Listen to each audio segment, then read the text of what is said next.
Welcome, traveler. Get ready to level up in fantasy football.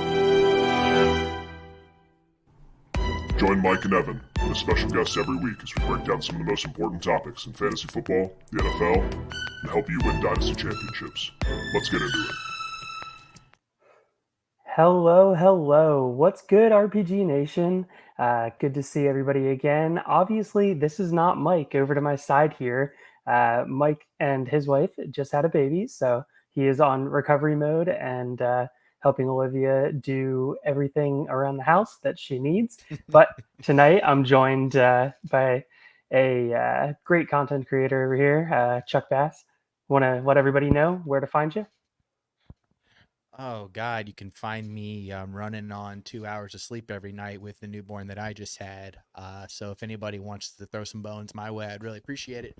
Otherwise, you can find me at the This Guy Sucks podcast on YouTube, Spotify, Apple, and I think on MySpace. But I'm not the one behind that, so I can't fully trust what's happening over there. Man, MySpace, that's quite the throwback right there. Well, Yeah. those things are cyclical. They always come back around, so I'm counting on it.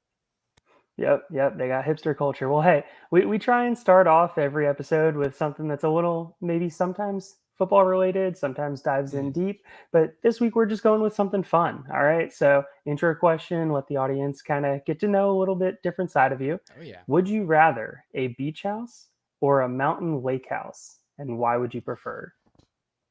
So you really got me with this one because I thought this one was going to be easy. I thought it was going to be beach house all day, palomas, house music, good weather, hopefully no neighbors, nothing like that. Just chilling, taking it easy. But then I started thinking about like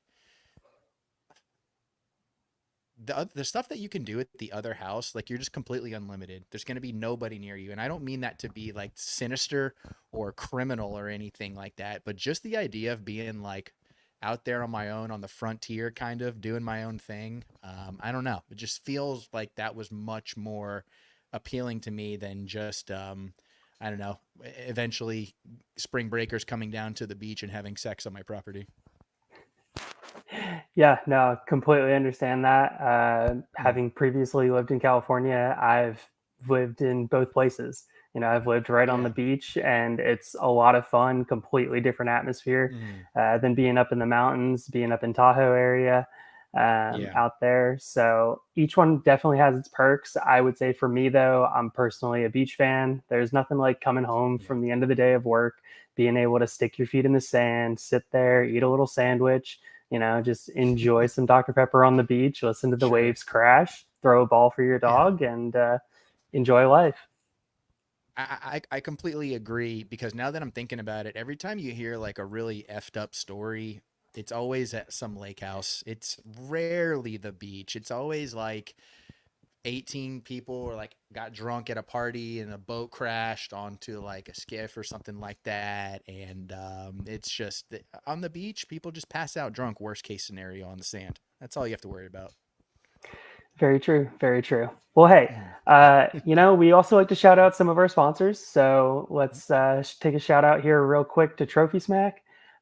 Use code RPG at checkout. If you want to get somebody a trophy for just saying you are the worst storyteller, or maybe they're the best storyteller, Trophy Smack is the way to go. All right. Mm. So with that being said, we're in the off season for football right now, so there's not a ton going on. Mhm. But here we go for news and notes. And now it's time for news and notes. All right. So to his younger brother, signed with the Canadian Football League. That's Mm. fun. Darren Waller officially retired. We got some coach talk, a little Mike Tomlin extension and Kevin Mm. Stefanski extension as well. And then Corey Linsley released and Mm. expected to retire, which Mm. he feels like he's been a stalwart for that Chargers offensive line for so long. So it's tough for me to see him go. Mike knows I Mm. love the big men up front, protecting the Yep. quarterbacks, making the offensive engine run for all these Mm. teams.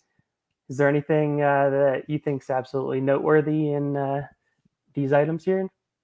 I'll shout out Corey Linsley as well. It does feel strange considering the identity of what that team was kind of pushing for. It felt like he was going to be a natural fit. And right off the bat, rely on some veteran leadership, all that kind of stuff, even if he wasn't maybe physically instrumental in the way that he could have been in previous years. Still would have liked to have seen, those guys always stick around. Those guys that have been tortured and have to go through the dirt. For them not to get the fairy tale ending is never fun. But I will say this, Tagovailoa, do you know that he is the leading Big Ten yardage gainer all time? Nobody in the Big Ten in all of those schools has ever thrown for more yards than Tua Tagovailoa. I was shocked. Not Drew Brees, not Chad Henne, not Curtis Painter, who's second. Tagovailoa at Maryland owns that record, and that was shocking to me. Yeah, I mean, absolutely crazy to think about, but you think of guys that started playing full seasons, started really early on. Maryland's a program that you can do that. So, I mean, great stat. Absolutely love hearing it.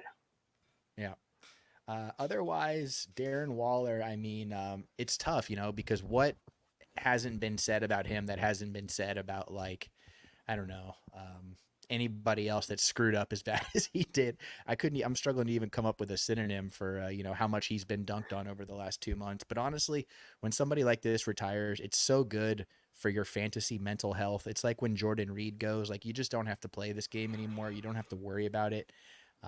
Those are gifts, and we don't get a lot of them. So as much as he was fun 2019, 2020, glad to be rid of him.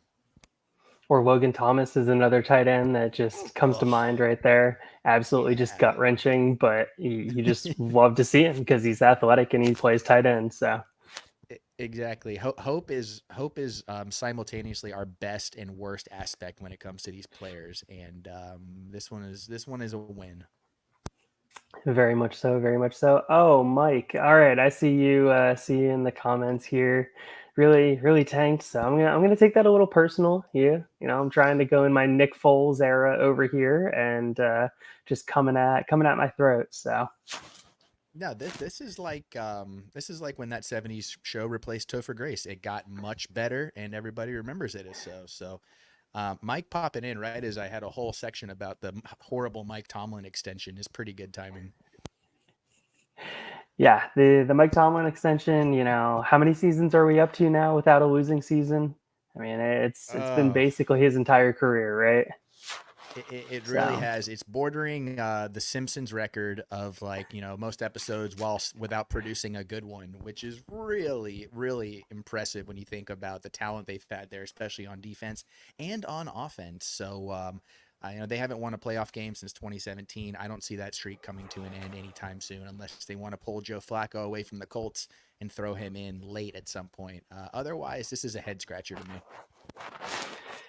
Yeah, Mike, for my man out there, hopefully you're recovering. And I know if you were here, you'd be screaming at both of us. But it just seems like a Jeff Fisher, 500, right around there, continuously not getting it done type of contract. But hey, with that being said, we got plenty more things to get to in the show. So let's get to the meat. Let's get into the meat and potatoes. All right, so we're here to talk about the NFC North. Okay, we're looking at the Lions, the Packers, the Bears. Oh my. Okay, no, we got some Vikings in there as well. Get that out of the way. Yeah, everybody has to do that when they're doing North coverage. Right. It's just, it is what it is. All right, so we're going to talk about some fantasy impacts here for the first part of the show, and then we're going to get into a little bit of betting content at the very end, try and give you guys some actionable content to be able to go off of, and hopefully maybe make a little bit of money on top of it. All right, so we're going to start with the Lions. The team that last year we were looking at a 12-5 season, absolutely just manhandled that division, in my opinion. We're looking at them absolutely locking up their core. Jared Goff, extension. Amon-Ra St. Brown, extension. Penei Sewell, extension. Graham Glasgow, extension. They ended up losing Jonah Jackson, which I think was a big hit for the offensive line. So I really appreciated them going out and going to get Kevin Zeitler. I thought that was a big play for them as well, to be able to keep one of the best offensive lines. Because would you agree or would you disagree, Chuck? This is a top 3 offensive line in football. They absolutely were, and I don't see any signs of them doing any regression in any sorts of ways. And I still think, with a lot of the flash that they have between Amon-Ra St. Brown, Sam Laporta, Jamison Williams, that kind of like people have lost their way a little bit with. This is a run strong team and will continue to be so. Their pieces, I think, are only going to get better. This team is so good at running the ball that they're bringing free safeties in and converting them to running back. Yeah, that was a heck of a move going in and drafting him. If I'm remember correctly, Vikai was Utah, and Yeah. heck of a player there. Mm. Freak athlete. Yeah.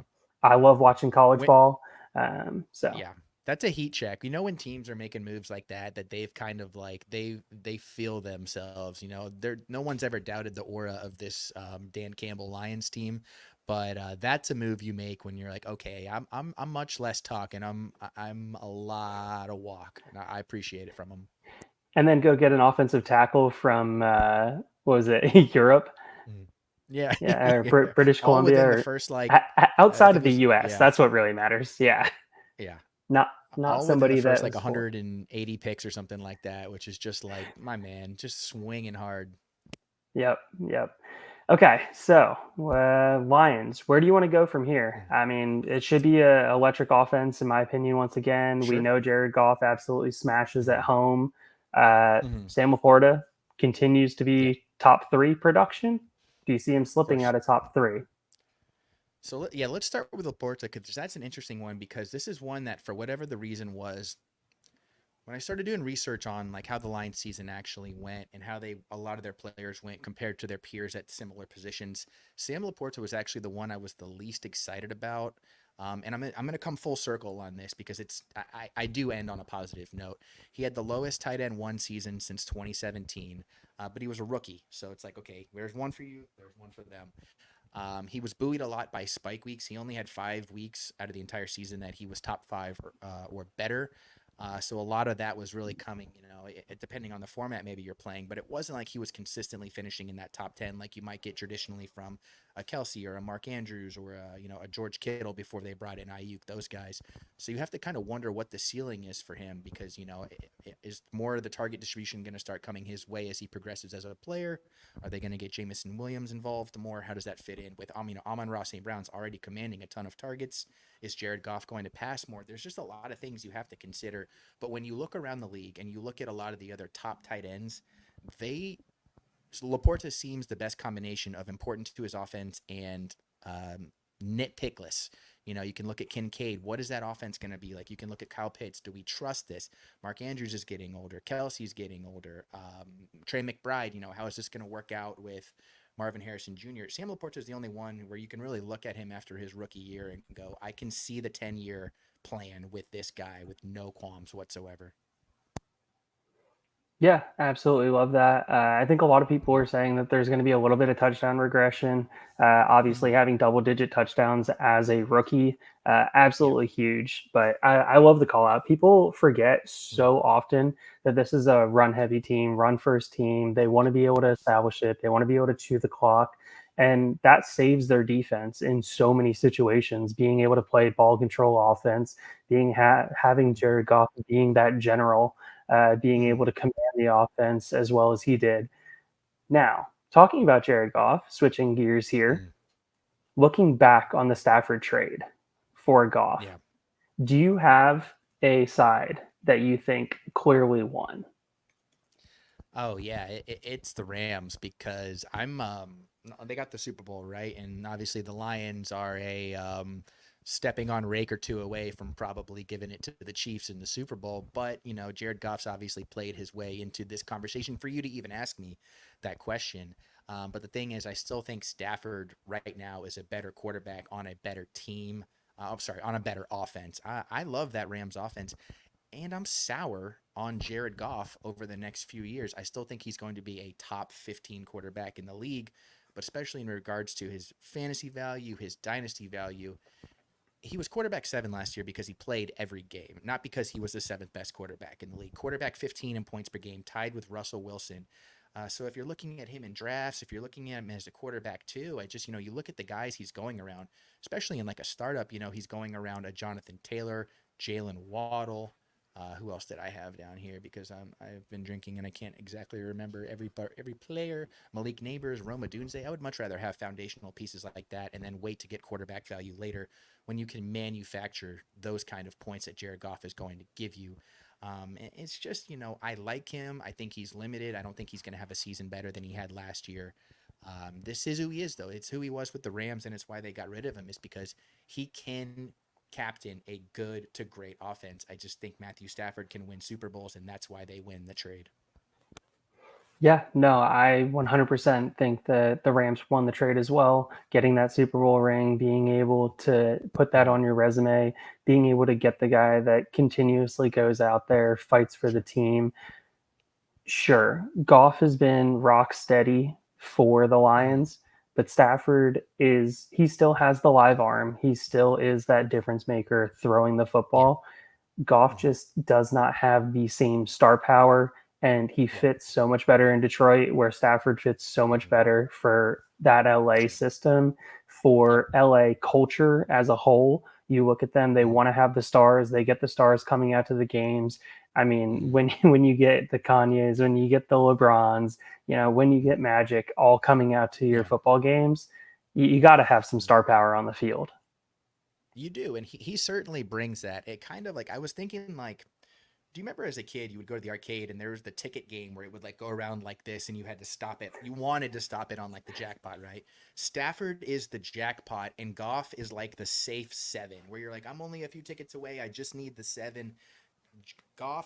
Stafford is that middle one where you're like, is he going to play every game and be healthy? I don't know. But if I get a quality body, quality shoulder out of him, I'm going to have the greatest offense since the 2011 Patriots.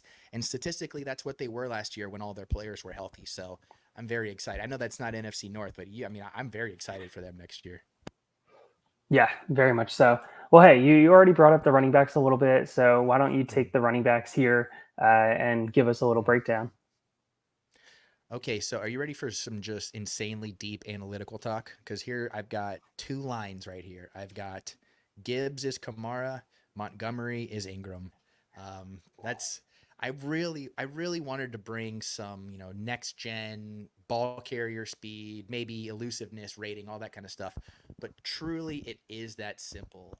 You can see the way that Gibbs moves. You can see the way that he handles the running and the passing and the electricity. He is Alvin Kamara. And David Montgomery is boring old Mark Ingram. And the most important part is people forget that in the prime Kamara, Ingram, those late 2010s Saints, approaching into 2020 really, it was all about the short game. It was about running the ball, and it was about getting them screen passes and getting them passes by the line of scrimmage. That's what this Lions game is. You look at the yards per target. You look at the short, intermediate, and deep parts of the field. The Lions work the short game, and they're going to continue to do so under these 2 backs that are still probably, if you're looking at like just one single year next year, David Montgomery will be another top 15 running back. Gibbs has that top 3, top 4, top 5 potential. And then you just build that out, over the next 3 years. I don't see why that would change unless there's an injury on the offensive line. There's an offensive coordinator change, which is coming. But these are just you feel about as good of this running back room as you do anyone across the league. Yeah, 100% with you. The thing that I found that was absolutely just crazy for me to think about was Jahmyr Gibbs. When you look at PFF and you bring up the amount of receiving routes that he ran out wide, 11.5%. Try and find running backs that are running an 11.5% out wide. Like, we're not talking the slot. We're not talking from the backfield. Yeah. We're talking actually lining up out wide, Yeah. on the outside of the numbers, being able to do all of that. We saw that at Georgia Tech. Yep. We saw what he could do at Georgia Tech. We saw what he could do at Bama, and he absolutely transitioned and just smashed year 1 for expectations. Absolutely love everything about it. Love the offense. Love the way that they operate. Anything else? I know Amon-Ra is the star. Do you want to touch on any other wide receivers? Amon-Ra's covered enough in depth. Yeah.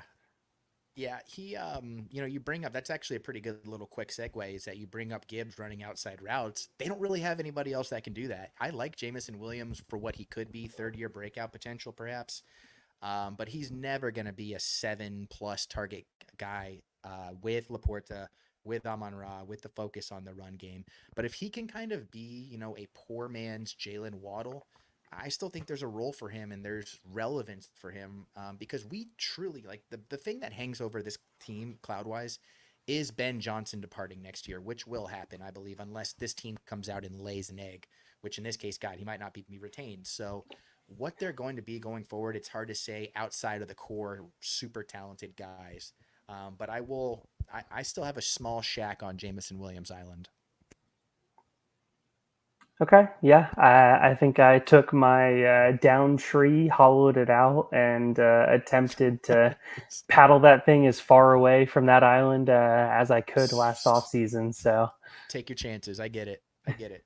He yeah, I like guys that you can't say this across. It's not a golden rule, but it can be a rule if you're weird like I am. I like guys who, when teams are in their most important moments in games, they find a way to bring them into the fold, and that was him in the NFC Championship game.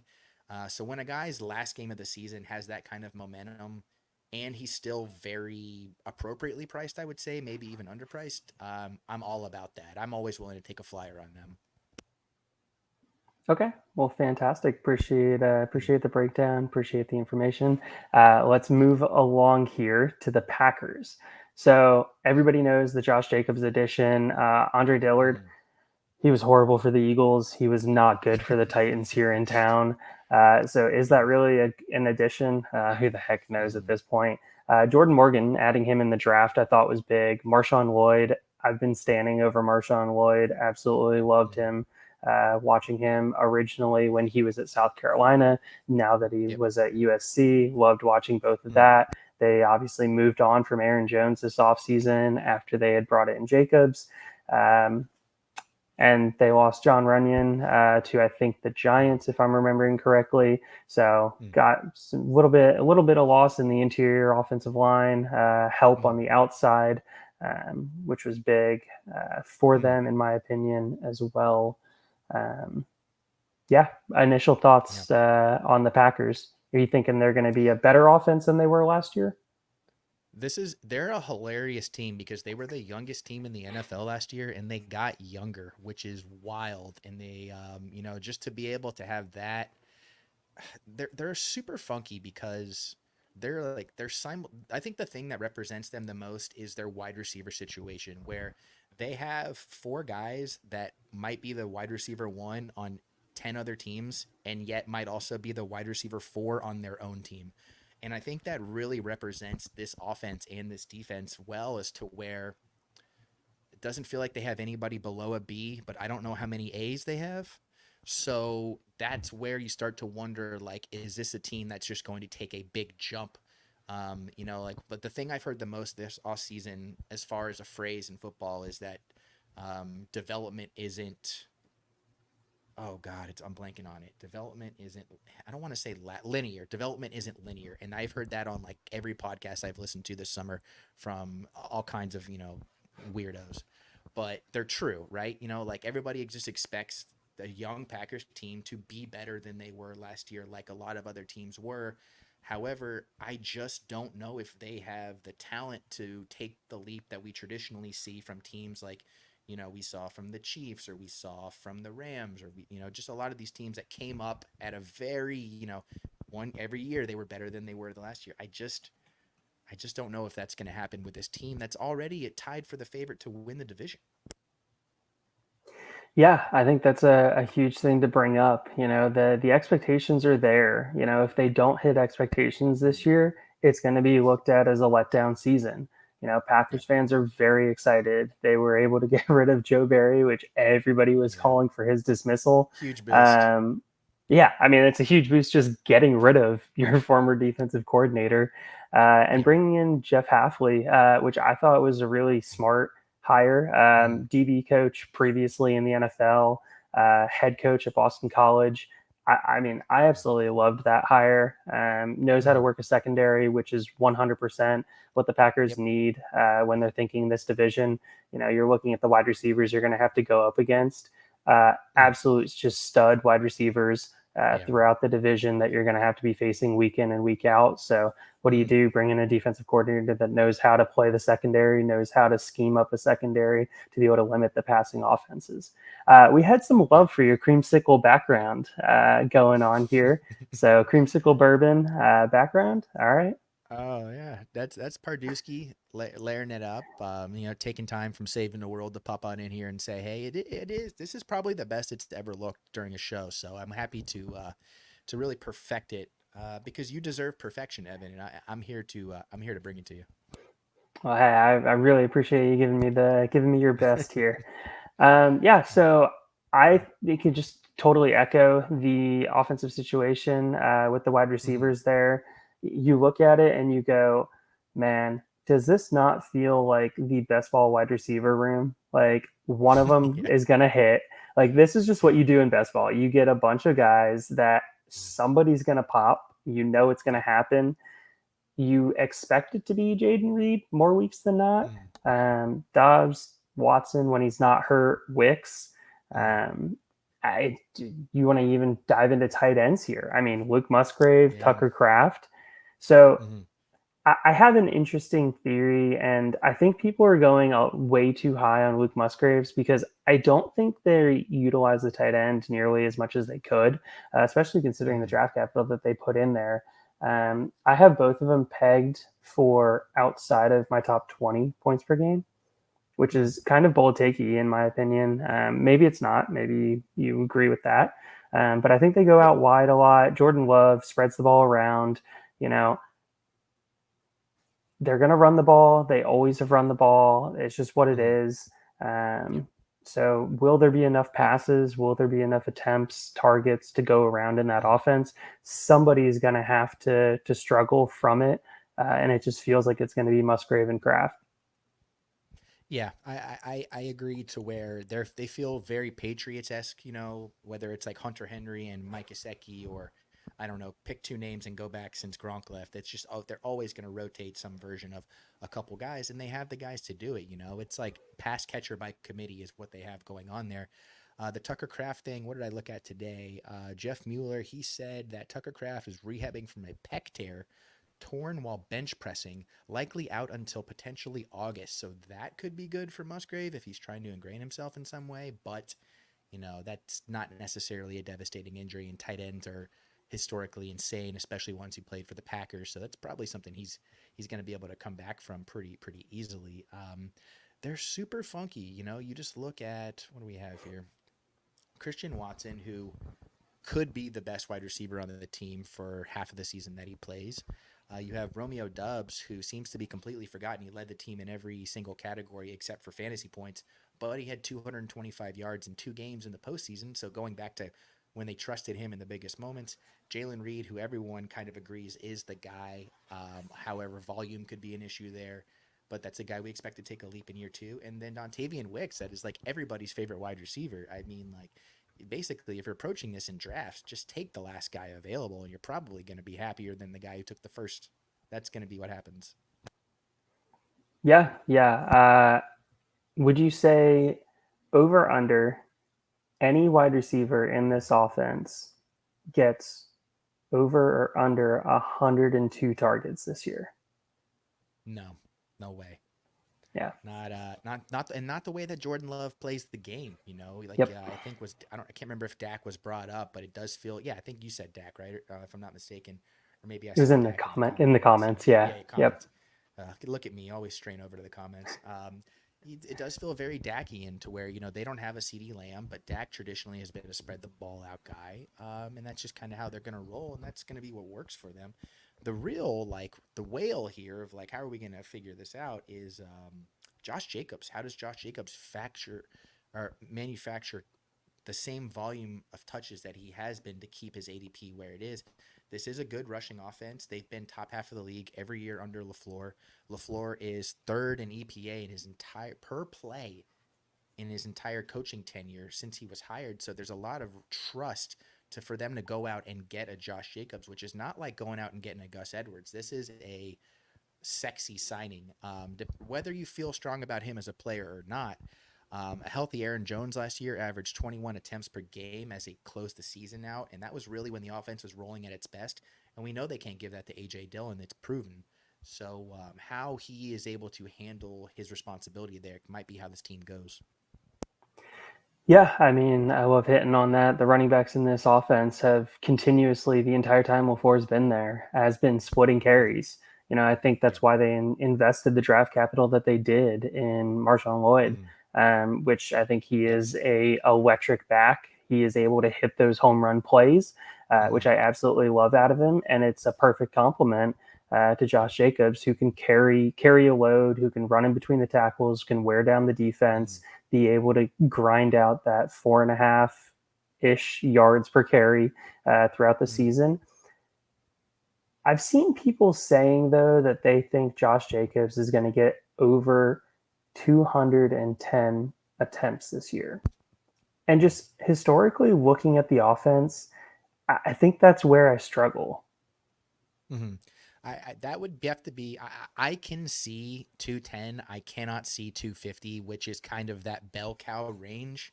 Like 210 is playing every game and handling without doing the math, 15, 17 carries a game. If I'm not, I don't know if I'm right about that, but it feels historically like that's what that range has been. But that's with a known variable, right? The unknown variable is how the touches will be divvied up and how impactful will Marshawn Lloyd be off of the rip.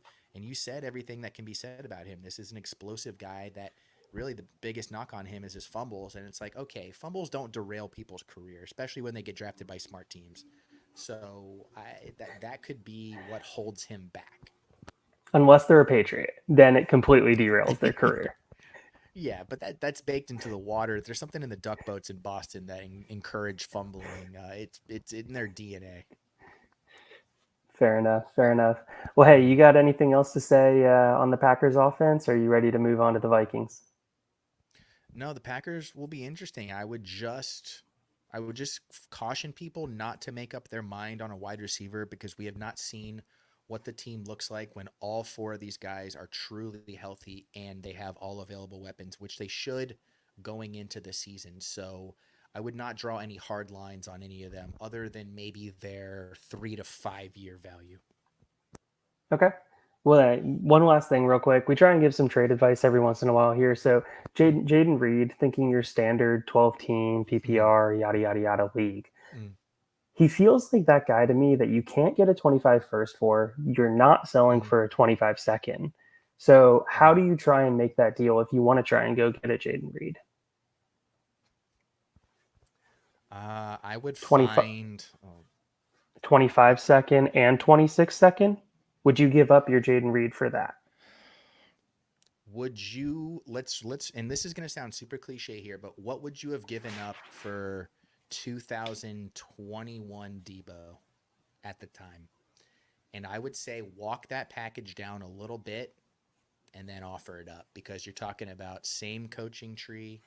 You're talking about same profile of player. You're talking about offenses that maximize these guys' talents. And I would say, do you want to try and get in on Debo early, or do you want to just, how much are you willing to go for a guy that could project as a top end, but doesn't project any lower than a top 30 wide receiver any given year? I'd say if you can float 2 seconds out there, that feels appropriate. Okay. Appreciate a little bit of confirmation here. All right. So moving on to the Vikings. You got those Viking fans yelling "Skull" out there in their stands. Just enjoying watching Justin Jefferson, who got his contract extension, just absolutely carves teams up at home. You look at his home versus his home in a dome and his away outside splits. I mean, that's just a betting heaven right there, in my opinion. Every time these past couple seasons, he's at home, he's in a dome, I'm betting the over on his yards. He's away, he's outside, I'm betting the under. And it's been good to me. So definitely appreciate that correlation. But Some Yeah. offseason moves. We have JJ McCarthy obviously being drafted to be the franchise quarterback or hopeful franchise quarterback. Dalton Reisner getting some offensive line help, which is great because the interior of their offensive line was not good last year. Their tackles, very good. Interior offensive line, not very good. Sam Darnold coming in to hopefully be a backup ultimately. If you're drafting JJ McCarthy, if you're not drafting JJ McCarthy, then you're trying to trade for Sam Darnold cheap and try and get some starts out of him. And then also going to sign Aaron Jones, which it's always fun when you have an interdivision change like that. Aaron Jones getting cut from the Packers, going to the Vikings. Obviously, that puts a little hamper on the Ty Johnson shares. Losing Kirk Cousins, that's a big hit this past offseason. KJ Osborne, not as big of a hit. Alexander Madison, woof. That's all to say there. And then Josh Dobbs, being the in-season acquisition at quarterback, just to kind of patchwork this offense together, just to be able to keep them playing games, keep fans coming. So, first question, right off the rip, Chuck, let's hear your JJ McCarthy thoughts. How many games is he going to start this year? And is his stock going to go up or is his stock going to go down based off of what we see? Nobody's tuning in this show to hear me say Sam Darnold will start 4 games and then JJ McCarthy will start the rest. He's starting every game for the Vikings this season, barring injury, because that's what you do in the NFL if you draft the guy that high. And if you don't, you're foolish. I don't want to hear that this Patrick Mahomes became Patrick Mahomes because he sat for a year behind Alex Smith. I don't want to hear that. He's winning the MVP in 2017 if he's starting as a rookie. I feel firm about that. I really like this addition to the offense, specifically because I think Kevin O'Connell, I have about as much faith in him as an offensive play caller and a maximizer of the talent on his team, specifically his passing offense, of any coach in the league after maybe Andy Reid and Kyle Shanahan. So this offense really found its groove when Kirk Cousins actually started embracing play action. As a matter of fact, he was the highest rated play action passer in the league the last 2 seasons combined. That's going to be where JJ McCarthy is going to he's not going to have to worry about any transition from the college game to the pro game because that's going to be right in his bread and butter. And then you throw out the guys he's tossing the ball to: Justin Jefferson, Jordan Addison, eventually TJ Hawkinson, Aaron Jones, amazing receiving back. They're going to be fantastic, and it's going to make this transition for him very easy, much like it was for guys like CJ Stroud. And I just feel good about, that's why I feel strongly about him starting 16, 17 games, is because I think that this is a perfect marriage of prospect and scheme. Kevin O'Connell's offensive ranks since he took over the Vikings, especially passing, I mean, 4th, 3rd, going back to the Rams as offensive coordinator, 10th, 12th. This is a guy that is commanded top 3rd of the league or top 5th of the league, top 5 in the league passing offenses, and he's doing it in style. Yeah, he has been absolutely just feeding his horse in Justin Jefferson. I loved when the Vikings went out and went to go get TJ Hawkinson, which absolutely love that. Interdivision trades, always fun to see. So that was huge, and he was being absolutely fed. So talking about TJ Hawkinson as a segue here, I still love TJ. I mean, I'm standing for him. I'm actively trading for him on anybody that'll give me a discount. I think he's going to come back and he's still going to be averaging that 8.5, 9 targets a game easily, even coming off of the injury. What are your thoughts, Chuck, on TJ going into this season? Yeah, I still feel strongly that this is an elite tight end coming back. A lot of people are going to point to his production really thriving under Kirk Cousins, but Kirk Cousins did not have a single quality tight end finish until he was with TJ Hawkinson. So is it the chicken or the egg? And I don't want Kyle Pitts fans to get nervous out there, right? And we're not talking about the South right now. We're not talking about the Falcons. His value is really just taken a dive. I'm trying to pull up his where he is on keep trade cut. He's below. I understand. Well, I guess this is the difference. If Fantasy Pros, I always like to compare. Fantasy Pros has him below Dallas Goedert, which is just absolutely insane. But then you come to keep trade cut and you get to sober up a little bit because he's only behind, the big six, really. He's even ahead of Travis Kelce. And that's because this is an elite prospect in an offense that passes the ball and doesn't run the ball. What more could you ask for from a fully formed guy? ACLs are not what they used to be. He's going to come back midseason. He's probably not going to thrive this year. And then he'll probably be up there with Mark Andrews for the tight end 1, 2, or 3 over the next 3 to 4 years would be my guess. Because, and let me just, use the opposite side of the passing offense here. Kevin O'Connell's rush attempts per game over the last 3 years have ranked 28th, 28th, and 23rd. They don't care to run the ball. Bringing in Aaron Jones is about efficiency, and it's about big plays. It's not about volume. And they can do it all. Yeah, and let's also remember that tight end is just an absolute wasteland right now. When you're looking at the position, you're looking at the top guys and you're saying, wow, okay, so it really is the young guys. It's their game. They're the ones that are being valued so heavily in Dynasty right now. You're seeing Kyle Pitts continue to keep his value high. You're seeing Mark Andrews' value continue to slip as he starts to age towards 29, 30. You're seeing Kittle start to fall off in most rankings. You're seeing Ingram start to hit that 30 cusp, which people usually start to say, oh, they're dead to me. I mean, heck, you're seeing Travis Kelce, who's saying, feed me, don't give me a reduced workload. You're seeing him at 34 going to be 35 soon here. And you're seeing him be an absolute discount for those win now type teams that we have in Dynasty, where you're really making that push saying, okay, like this is the year I'm really going for the ship. I'm putting my chips in, I'm pushing them in. I'm trying to win it all, and you can get discounts on those type of guys. You look at Hawkinson's value over the entire offseason, and all it's done is slowly, continuously go down, which for a guy that's returning and isn't going to be injured the entire season and has had positive reports come out that he's at the very least on track and not having to likely have additional surgeries.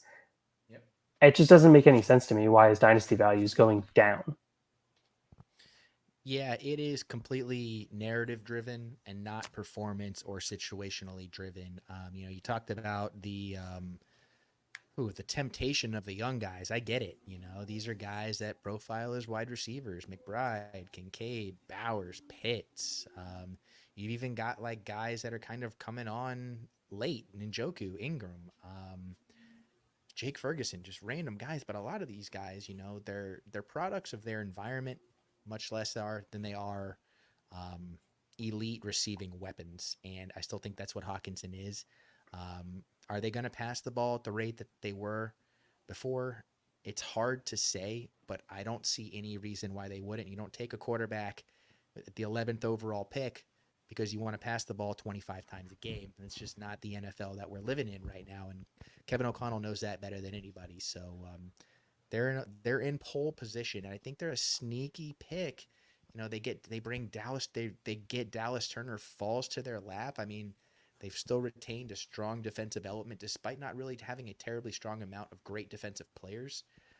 They bring in the defensive lineman from the Titans, Jonathan Grenard. I mean, they upgraded in so many good spots that I think this could be a sneaky pick for the division and definitely for the over, not to foreshadow.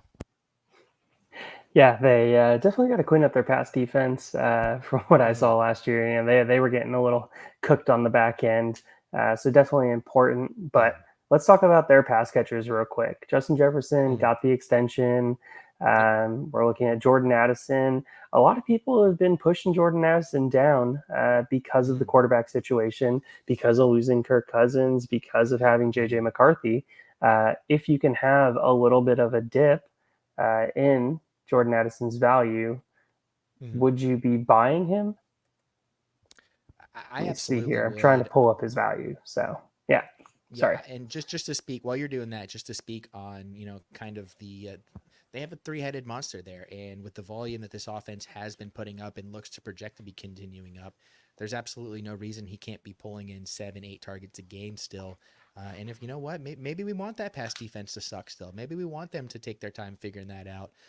because I don't think anybody on this offense right now is going to be cheaper than they are right now. And it's like, Justin Jefferson's too good to ever be cheap, but wide receiver 3, maybe some people's wide receiver 4, depending on, their level of sobriety.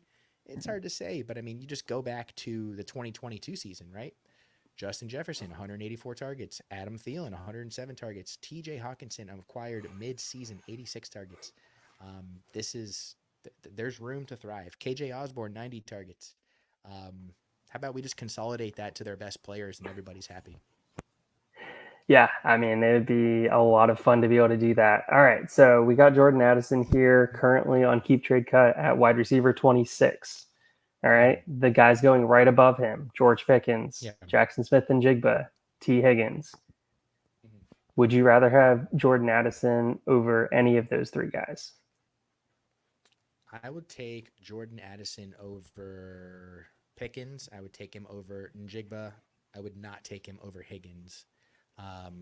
Oh man, I'm so glad Mike's not here. I just don't want any Pittsburgh. I don't want any Steelers.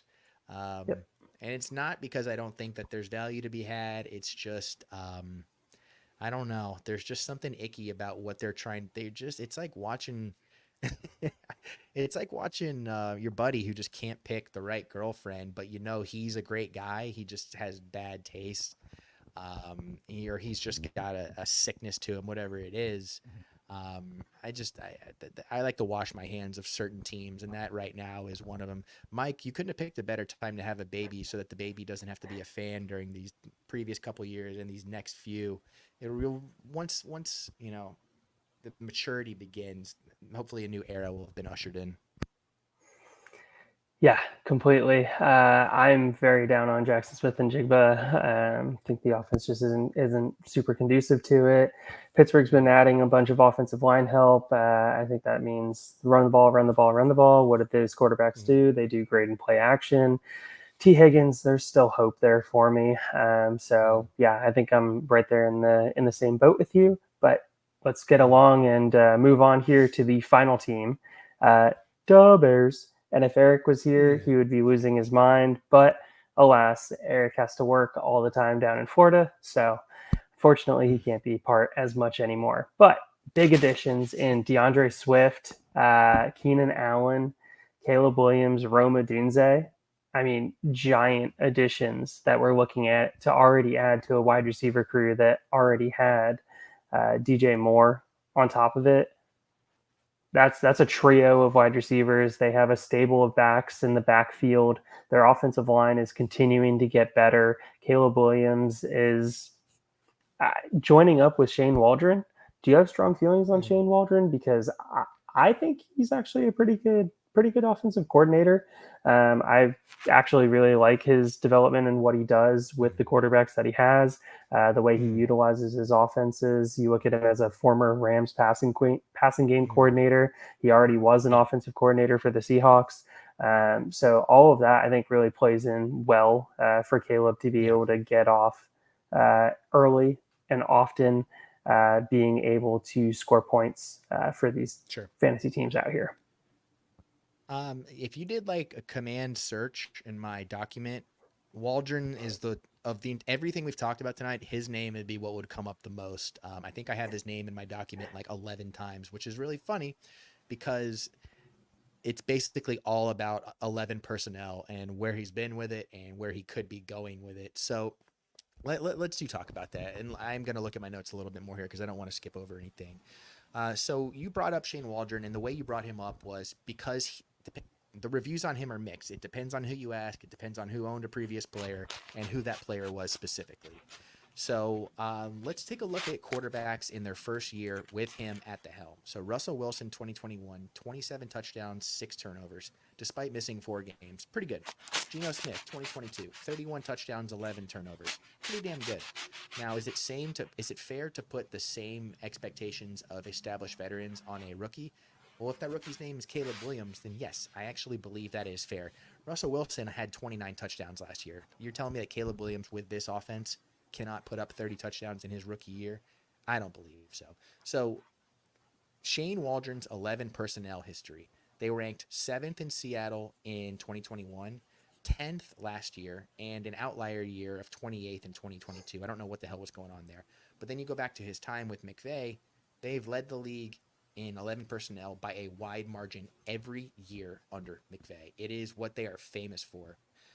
I imagine that is going to be what they bring to the Bears. When you have DJ Moore, when you have Keenan Allen, when you have Rome Odunze, who I love, who would have been the wide receiver one in any other draft of the last 10 years. I think that this is going to be, sometimes chefs cook meals depending on the ingredients that they have. I think they have the ingredients to do so. I don't think they did last year. Jackson Smith and Jigba was not healthy, and it wasn't really conducive to the way they wanted to play the game with they didn't have both of their starting tackles. Chicago has upgraded their offensive line in a meaningful way that doesn't get talked about a lot. So I'm excited for his impact on this team. Yeah, no, I absolutely love that. And also, I very much think that the defense is also going to get better, which is going to be able to turn over the ball a little bit more. They're going to be able to get more pressure.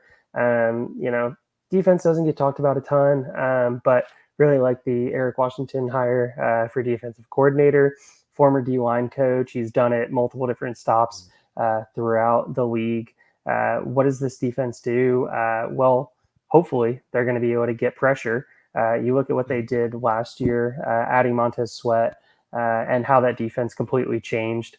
Hopefully that continues to progress, and hopefully they put Caleb Williams in short field position to be able to continue to thrive. Darnell Wright really took a step forward. Nate Davis was not the signing that they thought he was going to be coming over from Tennessee. Tevin Jenkins, former early pick, and then Braxton Jones really came out and showed for them at tackle last year. So he was very good for them, which is a welcome surprise for anybody that watched Bears football over the last couple of years and got to see Justin Fields just absolutely running for his life in that backfield. Yeah, it's a dicey proposal all the way across the board here for what this team could be and what they probably will be, because I can pie in the sky this team all day long. This is a team that could win the division. They have one of the best defenses in the league, coached by a guy who only knows how to coach defense, coaching for his job. And then they have probably the best, or at least tied for the best, skill position group in the entire division. I don't see a weakness for them unless Caleb Williams really does struggle. That's Swift, Herbert, Roschon Johnson. Is that a top half of the league running back room? Probably. Is that something that they can rely on? Probably, because they've struggled with, they ran out 5 different running backs last year, and all of them succeeded to varying degrees other than Roschon Johnson. But you know what? We'll chalk him up to rookie nerves. Let's give him nerves and playing under Luke Getsy. Anybody who failed last year in Chicago can get the Luke Getsy pass. We'll kick that down to Las Vegas. Yeah, so we had an interesting question in the chat here. Would you trade Addison and a 25 first for DJ Moore? Personally, my answer is no. That's staying in division. So let's talk about it here real quick. Try and give some actionable advice. Personally, for me, no. I like DJ Moore more than Addison, and it's by enough. It's not by enough that a 25 first would need to be added. If you told me that it was a 25 second and 25 third, that I think is a more balanced trade, because I think Addison still has the age. They have the narrative around all of it. He's going to be the number 2, where DJ is going to be the number 1. But everybody's looking at DJ Moore as a capped asset right now, especially with Keenan Allen being there, who I very much think that Keenan Allen is going to be there longer than just this season. So for anybody that absolutely loves Rome Odunze, keep that in mind as well. And in my opinion, try and temper your dynasty expectations. I've seen some wild Rome Odunze trades go down in these streets, like two firsts on a team that you're like, bro, you're not making the playoffs. What are we doing here? So, well, Rome wasn't built in a day, I suppose. That one's tricky because this year alone, DJ, you're talking about DJ Moore being the wide receiver, being viewed as the wide receiver 1 in Chicago, Jordan Addison being viewed as the wide receiver 2 in Minnesota. Well, we know that's not changing. This could change quickly depending on what they roll out this year, depending on next year. They actually have an out in Chicago after this summer. I don't know why they would use that on him because of his age, because of his production, the age in Keenan Allen. So you could look at it as a couple ways. Either this room is, either his future in Chicago is uncertain and therefore it makes it murky, or they bring the band back and it continues to be murky. So you could be looking at the 2025 first being the deciding portion of this trade, because you could theoretically say these are 2 wide receiver 2s on their teams next year, maybe the year after that. So do I want that 2025 first? Probably so. I'll probably take that, considering there's not that much discrepancy between what these players can be and what their offenses can be. So I'll take the first round pick in that, James. Okay, awesome. Well, hey, let's get into some betting content here, end the show with this. So real quick, looking at some betting lines, going over what they did last year. We got the Lions, who went 12-5 last year, currently on DraftKings at 10.5. We got the Packers, who went 9-8 last year, currently at 9.5. We got the Vikings at 7-10, currently at 6.5. And then we got the Bears taking a step forward, went 7-10, projected at 8.5. Yeah. Are any of these lines speaking to you very clearly here, Chuck? This is why I hate Vegas, because they're such nerds. They have this so perfect, because you would look at all of these teams and you would think, like, this is probably the best division in the NFL from a floor standpoint. They're all teams on the rise, and there's a lot of optimism. However, they probably drew the worst draw when it comes to their scheduled out of their who they're playing. They're playing the AFC South and they're playing the NFC West. And I think those are loaded conferences. I really, really like a lot of the teams, not just 1 or 2. I like a lot of the teams in those divisions. So I think that's going to that's going to tank their win totals a little bit. Lions 10.5. That feels like an over. So I just think they're that good. I don't think that they're going to stumble at all. Packers 9.5. God, I wish I could bet push there. Vikings over 6.5. Bears probably under 8.5. And that's why I hate that they're nerds, because I want to take advantage of the fact that they're playing tough schedules. However, the win totals are set at such, I think, an advantageous number right now that I want to take advantage of it, which means everything I just said should be wrong and you shouldn't do anything. Yeah, no, I love looking at the season long props for these. You start looking at how much some of these lines have changed. You start going into the player props and how many yards they've changed already, and you see some drastic swings, especially on obviously not DraftKings, but some of the other sites, Prize Picks, Underdog, things of that nature. You start seeing the variability to this. The Lions 10.5 is one that also stood out to me. I haven't pegged for 11 wins with a potential 12-win season. The Packers, I feel like that's right on the line. Like, there were two 50-50 games that I'm looking at that I'm like, these games, like, I really could go either way. So yeah, I think 9.5 Which games were that in particular? Do you can you recall what they were? Because I'm looking at them right now and I'm wondering if we have the same ones. I was going to say I'd have to go back to the Packers schedule, so I'll do that while I continue talking here. So going on to the Bears, man, I just feel like the Bears' expectations are so sky high right now that if they get off to a slow enough start, it's just going to be a disaster. It's going to start compounding on it. It's going to be a bit for them to have to recover from it. So I really think that could potentially slow them down out of the gate, being able to install a new offense, do everything that comes with that. So I have the Bears pegged for an under. I would have rather seen their line at 7.5. I think that would have been a little bit better. Yes, they added a lot this offseason. Yes, they added star power. It's just hard. Like you said, that schedule is just absolutely brutal. And then the Vikings, man, I want to say that they're going to win 7 games again, but it's another line where once again I'm just staying away from it. I Yeah. just don't have confidence that that's going to be a good bet to be taking. Mhm. And then the 50-50 games. Now that I'm pulling it up here, the 50-50 games that I had for the Packers was Mhm. home week 13 against the Dolphins. Ooh, So I think that's a toss-up game. sure. Obviously, Tua doesn't do as well on the road, but that Yeah, offense is still absolutely electric. Um, sure.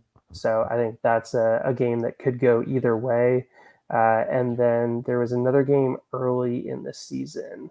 I think it was the Colts week 2 that I actually had pegged Okay. because if Anthony Richardson's healthy, Shane Steichen absolutely Mhm. cooking, calling plays. I think Shane Steichen's one of the Yeah. best play callers in all of football. Oh yeah. So yeah, if they get out of the gate, Richardson does his thing, JT's healthy, their offensive line. I Mhm. mean, they could just absolutely just bully ball this defense.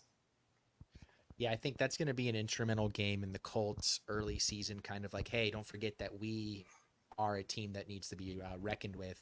My 50-50 ones were pretty close to yours, actually. They were actually literally right next to them. I had Philadelphia week 1 and I had San Francisco week 12 for similar reasons. I feel that San Francisco team coming in for a rematch, coming in later in the year, into Green Bay, start to get to that point where the home field will start to matter. I like them.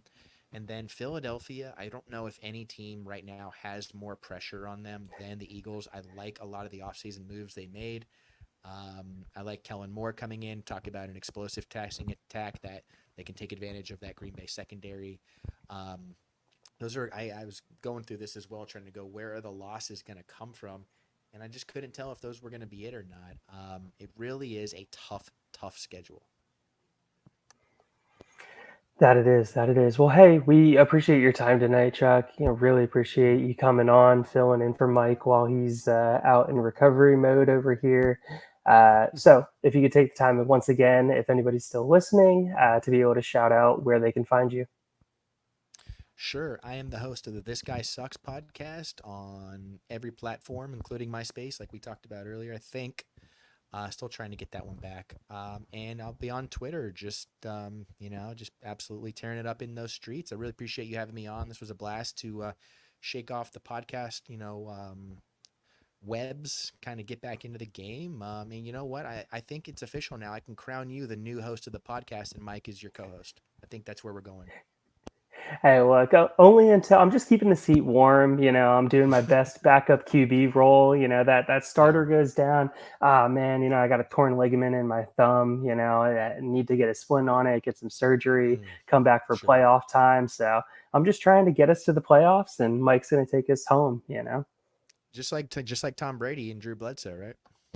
Oh, there we go. Okay, I'll take it. I'll take it. All Nice. right, everybody. Well, have a good night. Appreciate you stopping by. See ya. Mm. Cheers.